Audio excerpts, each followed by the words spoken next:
Saul had studied under Gamaliel. Perhaps he was even dressed or somehow acknowledged as a rabbi, and that's why he got the invitation. But he didn't get the invitation, and now we're finally to the sermon. Now we're finally to the powerful words that Paul spoke. And how did he speak? What are the ingredients, or what is the content of powerful preaching? What did he do? So what is the secret? He reviewed redemptive history. On what else? He reviewed redemptive history.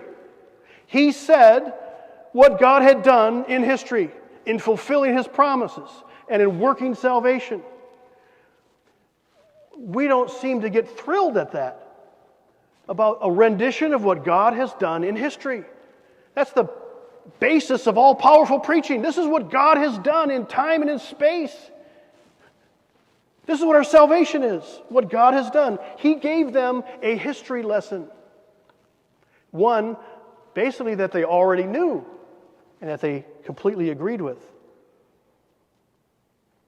He spoke about what God had done in history, about what God had done, about what God had promised, and what God had fulfilled. He spoke about what God was doing in the world. And that's what powerful preaching is. It is for us to see, to recognize, to get on board with what God is doing in the world.